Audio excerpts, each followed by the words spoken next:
नए वक्फ कानून के विरोध में जल रहा बंगाल। कैसे टूटेगी बंगाल के इन दंगाइयों की कमर? यूपी में आखिर साइलेंट मोड में क्यों है दंगाई? योगी ने ममता सरकार को बताया पूरा प्लान। जिस वक्त संशोधन कानून को देश की संसद ने पास किया, देश की राष्ट्रपति ने उस पर हस्ताक्षर किए और अब पूरे देश में लागू भी कर दिया गया है, उस कानून को देश के ही मुसलमानों ने मानने से इनकार कर दिया और विरोध प्रदर्शन के नाम पर पश्चिम बंगाल की सड़कों पर उतरकर ऐसा तांडव किया कि ममता सरकार भी उन्हें काबू नहीं कर पाई। हालात ऐसे हो गए कि कलकत्ता हाईकोर्ट के आदेश पर बंगाल में पैरामिलिट्री फोर्स उतारनी पड़ गई। इसी बात से समझ सकते हैं कि पश्चिम बंगाल में क्या हालात हो गए हैं। तो वहीं दूसरी तरफ बंगाल से ज्यादा मुसलमान यूपी में हैं, लेकिन इसके बावजूद वहां वक्फ संशोधन कानून के विरोध के नाम पर कोई दंगा नहीं हो रहा है, क्योंकि वहां सत्ता में योगी आदित्यनाथ है, जिन्हें दंगाइयों को काबू में करने की कला बहुत अच्छे तरीके से आती है। और यही कला सीएम योगी ने इशारों ही इशारों में ममता सरकार को भी समझा दिया है।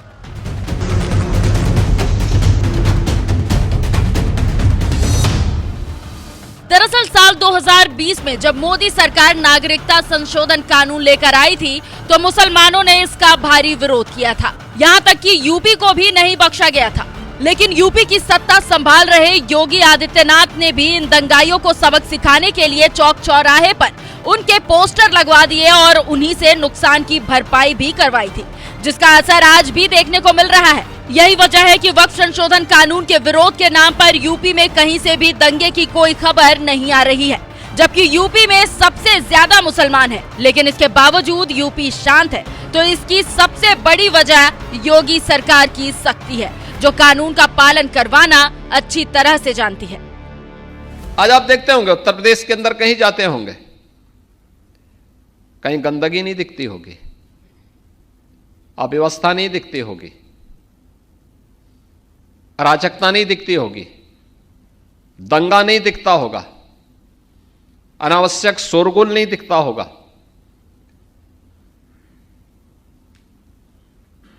रूल ऑफ लॉ आपको उत्तर प्रदेश के अंदर अक्सरशः एक केवल भाषणों का विषय नहीं, जमीनी धरातल पर दिखता होगा। बात यही खत्म नहीं होती। योगी सरकार ने कानून का सख्ती के साथ पालन करवाने के दम पर ही मस्जिदों से लाउडस्पीकर भी हटवा दिए और सड़क पर नमाज पढ़ना भी बंद करवा दिया। ये कोई छोटी बात नहीं है। पहले की सरकारें तो ऐसे सख्त फैसले लेने से भी डरती थी, क्योंकि उन्हें वोट बैंक को खोने का डर लगा रहता था। लेकिन सीएम योगी ने मस्जिदों से लाउडस्पीकर भी हटवा दिए और सड़कों पर नमाज भी बंद करवा दी, जो एक बड़ी मिसाल है कि अगर सरकार चाह दे तो किसी की इतनी हिम्मत भी नहीं कि वो विरोध प्रदर्शन के नाम पर दंगे को अंजाम दे और सरकारी संपत्तियों को नुकसान पहुंचाए। कोई सोचता था अनावश्यक धर्मस्थलों से माइक की आवाजें बंद हो जाएं? हां, सबसे ज्यादा माइक थे यूपी में, हमने सभी उतार दिए हैं। आज यहां पे नहीं होती है। पर और त्योहार के अवसर पर सड़कें जाम होती थीं और प्रतिस्पर्धा फिर विकास के लिए नहीं होती थी। एक पक्ष कहता था धर्मस्थल के अंदर जगह है, वो कहता नहीं मैं तो सड़क पे ही करूंगा। हमने कहा सड़क चलने के लिए है, और अगर सड़क पे ज्यादा देर खड़े रहोगे, जाम करोगे, तो हर्जाना भी भुगतना पड़ेगा। फिर अब तय कर लो क्या करना है। आज आप देखते होंगे सड़कों पर कोई भी ऐसा नजारा नहीं होता है, सड़कें खाली हैं। अलविदा की नमाज में भी आपने देखा होगा और ईद के अवसर पर भी देखा होगा। उधर ये लोग करते थे तो दूसरी तरफ भी लोग आते थे, कहते थे साहब अब हम तो भी हनुमान चालीसा चौराहे पे करेंगे। हम उनको समझाते थे अरे मंदिर का ये जगह है। लोग कहते थे नहीं, जब वो कर रहे हैं तो हम भी करेंगे। हमने कहा नहीं कि कोई किसी को भी नहीं करने देंगे। सीएम योगी का यह बयान बता रहा है कि उनकी सरकार का फंडा क्लियर है। जो कायदे में रहेगा वो फायदे में रहेगा, और जो कानून तोड़ेगा योगी सरकार उसे कानूनी तरीके से तोड़ेगी। योगी सरकार की इसी सख्ती का असर है कि अब तक यूपी के किसी कोने में वक्फ संशोधन कानून के विरोध के नाम पर हिंसा और तोड़फोड़ की कोई खबर नहीं आई है। यहाँ तक कि खुद अरशद मदनी जैसे बड़े मौलाना भी मुसलमानों को सड़क पर उतरने से बचने की नसीहत दे रहे हैं। दंगाई सब चूहे की तरह बिलबिलाते हैं, लेकिन बाहर निकलने का दुस्साहस नहीं कर पाते हैं। उन्हें मालूम है दंगा करेंगे तो दुष्परिणाम क्या होगा। बाप दादों ने जो कमाई की होगी वह भी एक झटके में सरकार जब्त करके गरीबों में बंटवाने का काम कर देगी।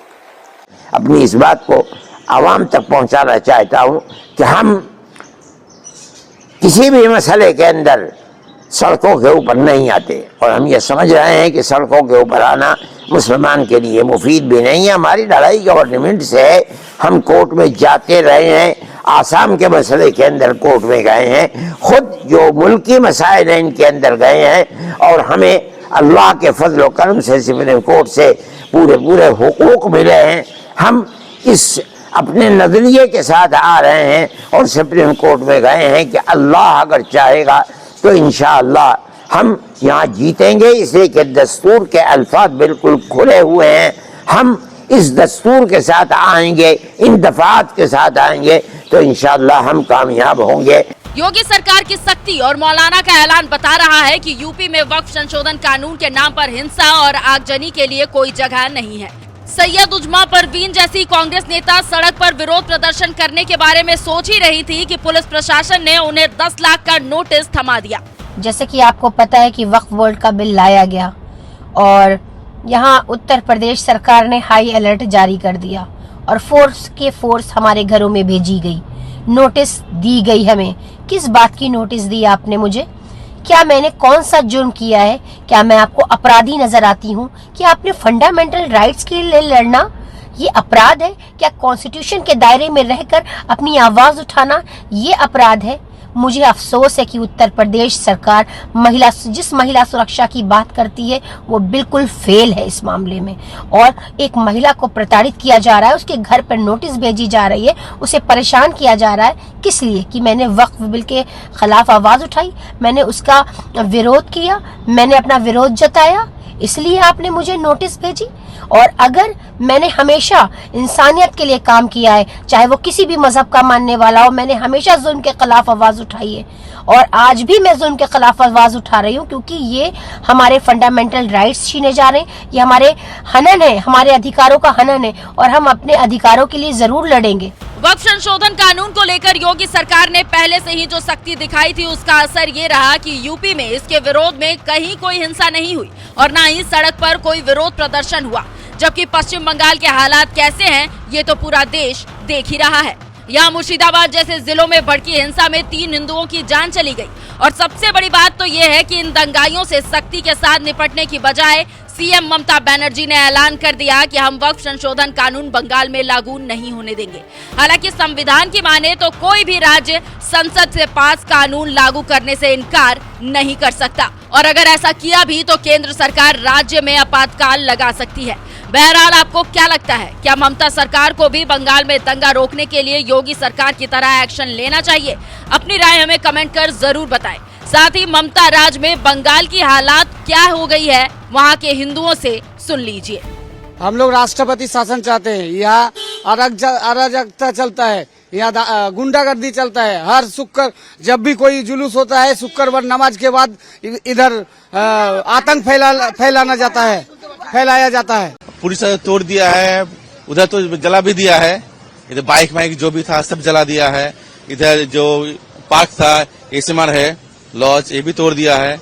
इधर मामा का दुकान है और भी पुराना डामाना जो है वहाँ पे मामा का दुकान है, उधर भी तोड़ फोड़ दिया है। बहुत जो दुकान में जो सामान था वो सब लेके चला गया है। आग भी लगा दिया है दुकान में, जो भी था दुकान में सब तोड़ फोड़ दिया है। नहीं सोचे, रात को पूरा सोया नहीं हम लोग, रात को पूरा सोया नहीं हम लोग, रात को पूरा बैठा था ऐसे डर के। पुलिस जब यहाँ पे जब हो रहा था ना कोई पुलिस था, ना कोई सीएसएफ था, ना कोई पुलिस कुछ नहीं था। वो लोग तो खुद भाग रहा था। जब पुलिस थाने में जो अटैक हुआ था वो लोग तो खुद भाग रहा था। यहाँ पे जो डीएम पे अटैक हुआ था, डीएम पे सर फोड़ दिया, डीएम का भी, उसका भी अटैक हुआ था उससे। देखते हैं सरकार क्या करते हैं। अभी जो नुकसान होता है उससे भरपाई करता है या नहीं। हम लोग को सुरक्षा चाहिए और कुछ नहीं चाहिए। आप लोग क्या क्या तोड़ा गया है? आप लोग क्या हम लोग को दुकान तोड़ दिया है, आदमी को मार काट दिया है, ये सब तोड़ दिया है, ये सब चोरा के ले गया, लूट पाट करके ले गया सब कुछ। हम लोग का एक तो घर में जनाना आदमी सब छोटा छोटा लड़का बच्चा है हम लोग का, कैसे घर में रखे ला चाकू छुरी लेके घर में घुस जाके मार रहा है। हम लोग क्या करेंगे, कहाँ जाएंगे हम लोग, बताइए। हम लोग, मेरा घर में एक ठो बेटा है, मेरा बेलडांगा में रहता है, उतना कष्ट कर पुलिस लोग सब ये सब लोग मेरा बेटा को लेके आया, कितना कष्ट करके आया, चिल्लाया, घर में घुस जाके घर झाड़ू के तोड़ दिया, सब कुछ तोड़ के एकदम इतना किया जो मैं छोटा बच्चा था दम निकल गया था। 500 प्लस है यहाँ पे। आप देख रहा है जे शुक्रवार से घटना चल रहा है। हमारा जे हिंदू का ऊपर में इतना टॉर्चर हुआ, धुलियान से बहुत आदमी आया, अपना जीवन का बचने के लिए आया। यहाँ पे क्या है, वो हिंदू आदमी है, इसी में लिए उसी को ऊपर में वो घाट तोड़ दीजिए, आंख जला दीजिए, उसको मर्डर कर दीजिए, उसको जितना भी है संपत्ति को लूट कर लीजिए। ऐसे कर रहा है। ऐसे के देश हमारा पश्चिम बंगाल चलेगा? ममता बनर्जी का पुलिस प्रशासन कोई भी स्टेप नहीं लिया, स्टेप ले लेगा तो ऐसी घटना नहीं घटित होता था। वहाँ पे जहाँ पे कोई भी आदमी एक कपड़ में रहा था, एक कपड़ में यहाँ पे है। यहाँ पे आप देख रहा है, सब देख कर लीजिए, कोई व्यवस्था नहीं है। वो मिट्टी में सो रहा है, कहाँ सोएगा भाई? वो तो कोई भी कपड़ा भी नहीं है, कोई भी पानी भी व्यवस्था ठीक ठाक नहीं है, कोई भी खाना भी नहीं है। एक आदमी का खाना 3-4 जगह में भाग कर लिए खा रहा है, इसी चल रहा है। वो हिंदू है, वो बोल रहा है था दुर्भाग्य, एक आदमी बोल रहा था हिंदू दुर्भाग्य, हम हिंदू दुर्भाग्य है। दुखित बहुत बड़ा दुख है। वो मुस्लिम रहेगा तो कोई भी नहीं होता था। हिंदू है वो मंदिर तोड़ दीजिए, हिंदू है घाट तोड़ दीजिए, ऐसे हो रहा है। क्या देख रहा है? हम देख रहा था कि बांग्लादेश में ऐसे इनू सरकार से इसी चल रहा था, तो हमारा पश्चिम बांग्ला में ऐसे चल रहा है। बड़ो दुख है, बड़ो दुखी है। हम लोग आया, ये शिविर में आया, क्या क्या हो रहा है, कैसे करना पड़ेगा, हम लोग शुभेंदु अधिकारी को हम जाना देंगे। एवं हमारा जो प्रदेश प्रेसिडेंट सुकांत मजुमदार, इसी बारे में उसको बोला लेंगे।